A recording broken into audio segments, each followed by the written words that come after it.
வண்ண கிண்ணங்களை கவிழ்த்து வைத்தது போல் காட்சியளித்தது. இதோ பாருங்கள், இது 1000 ஆண்டுகளாக தொடர்கிறது. கைத்தொழிலின் சக்தியை நிரூபிக்கிறது. வணக்கம் அன்பு உள்ளங்களே. உலகை சுற்றி பயனுள்ள பயணக் கட்டுரைகள். சுரேஷ் துரை கணவதி பிள்ளை அவர்களின் பயண அனுபவங்களின் தொடரில் மீண்டும் உங்களை சந்திப்பதில் மகிழ்ச்சி. தொடர் 2, முகநூல் பதிவு 5.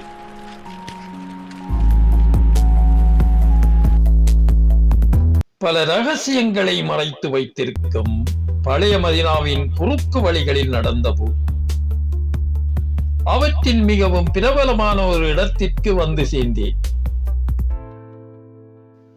சூரா டானரி என்று அழைக்கப்படும் இது 11ஆம் நூற்றாண்டில் இருந்து இயங்கி வரும் ஒரு பாரம்பரிய தோல் பதனிடும் தொழிற்சாலை. இங்கு தோல்களை பதப்படுத்தும் முறை நூற்றாண்டுகளாக மாறாமல் உள்ளது. இந்த அனுபவத்தை என் கண்களால் காண ஒரு காலை நேரத்தில் மதீனாவின் பாதையில் குறுகிய வளைந்த தெருக்களில் யாருடைய உதவியையும் நாடாமல் தனியாக நடந்து சென்று சூரா டானரிக்கு அருகே வந்ததுமே காற்றில் கலந்த சிறுநீரின் வாடையே என் மூக்கை துளைத்தது.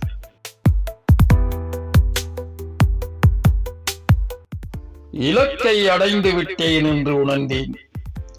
அழுக்கான குறுகிய படிகளில் ஏறி தோல் பதனிடும் இடத்தை மேலே இருந்து பார்த்தபோது பூமியில் வண்ண கிண்ணங்களை கவிழ்த்து வைத்தது போல் காட்சியளித்தது.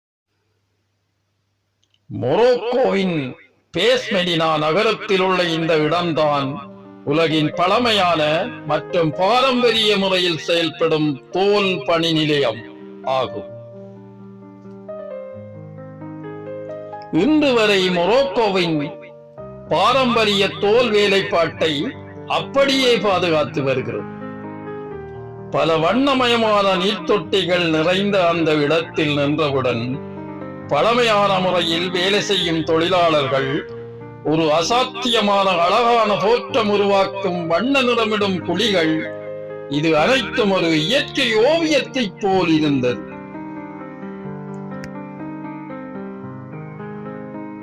ஆனால் இந்த இடத்திற்கு வந்தவுடன் உணரக்கூடிய முக்கிய விஷயம் மனம்தான்.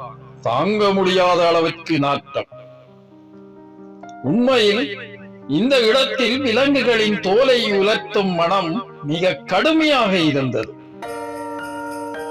இதை சமாளிக்க புதினா இலைகளை மூக்கிற்கு கீழே வைத்துக் கொண்டு மனத்தை ஓரளவுக்கு குறைத்துக் கொள்ளலாம். ஓரளவுக்குத்தான்.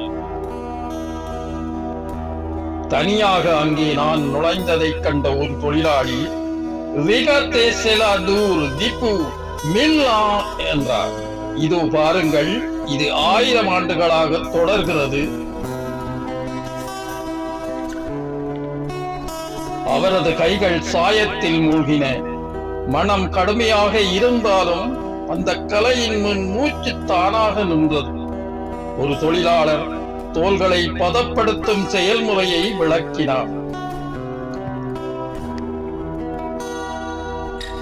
முதலில் பழைய தோல்களை நீரில் ஊற வைத்து சுத்தம் செய்வதையும், பிறகு ஒவ்வொரு குழியிலும் விலங்குகளின் தோலை இயற்கையான பொருட்களால், அதாவது பறவைகளின் எச்சங்கள், மாட்டின் சிறுநீர், சுண்ணாம்பு, சோளம் மாவு போன்றவற்றில் ஊற வைத்து வெள்ளையாக மாற்றுவதை பார்த்தேன்.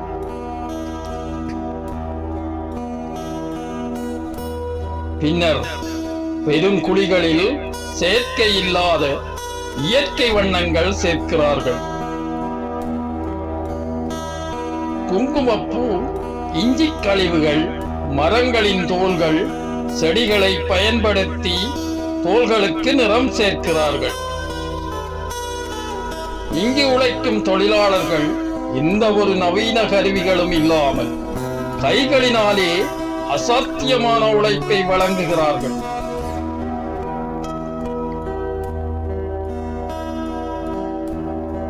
சிலர் தோள்களை நிறமிடும் நீரில் கால்வரை இறங்கிச் சென்று முழுவதுமாக துணி போல் மசியும் வரை வேலை செய்கிறார்கள். பெருநகரங்களிலும் வேட்டுக்குடி மக்களின் அலங்காரத்திற்காகவும் இந்த தொழிலாளர்கள் சிறுநீர் நாற்றத்தில் கிடந்து சாகிறார்கள்.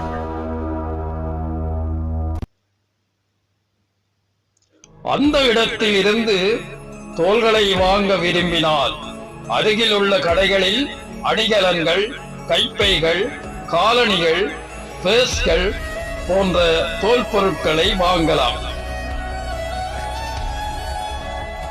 ஆனால் இதையும் வாங்கும் உத்தேசம் எனக்கில்லை.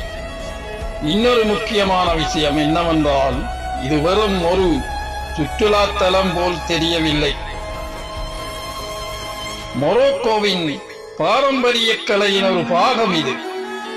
பல நூற்றாண்டுகளாக செயல்பட்டு வரும் இந்த இடம் இன்று வரை பாரம்பரிய முறையிலேயே செயல்படுகிறது. சுவாரா என்பது அரபு மொழியில் தோல் தொழிலாளர்களின் இடம் என்று பொருள்படும். தன்னரி என்பது தமிழில் தொழிற்சாலை அல்லது பணிமனை என்று பொருளாக இருக்கலாம். இங்கு ஆடு, மாடு, ஒட்டகம் மற்றும் செம்மறி ஆடுகளின் தோல்கள் பதப்படுத்தப்படுகின்றன.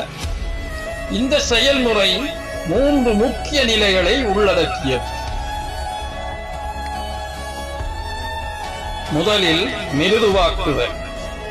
தோல்கள் சுண்ணாம்பு, புராசானம், உப்பு மற்றும் மாட்டின் சிறுநீர் கலந்த நீரில் 2-3 நாட்கள் ஊற வைக்கப்படுகின்றன. இது தோலின் மயிர்களையும் தேவையில்லாத கழிவுகளையும் நீக்குகிறது. பின்னர் தோல்கள் இயற்கை சாயங்களில் ஊற வைக்கப்படுகின்றன. இந்த சாயங்கள் பல நாட்கள் தோலில் ஊடுருவும் வரை செயல்முறை நீடிக்கும். முடிவாக உலர்த்துதல். சாயமிடப்பட்ட தோல்கள் சூரிய வெப்பத்தில் நன்றாக காயவிடப்பட்டு பின்னர் பைகள், காலணிகள், உடைகள் போன்ற பொருட்களாக உருவாக்கப்படுகின்றன. சுவாரா தொழிற்சாலை பெஸ் நகரின் பொருளாதாரத்தில் முக்கிய பங்கு வகிக்கிறது. 500க்கும் மேற்பட்ட தேர்ந்த தொழிலாளர்கள் இங்கு வேலை செய்கின்றனர். உலகளவில் ஏற்றுமதி செய்யப்படும் மொரோக்கோவின் புகழ்பெற்ற தோல் பொருட்களுக்கு இது மையமாக உள்ளது. வேதியியற் பொருட்களின் விலை உயர்வு மற்றும் சுற்றுச்சூழல் ஒழுங்குமுறைகள் போன்ற சவால்களை இது எதிர்கொள்கிறது. சூரா டானரி என்பது பாரம்பரியத்தின் மூச்சு. இந்த நவீன இயந்திரங்களின் உலகில் கைத்தொழிலின் சக்தியை நிரூபிக்கிறது.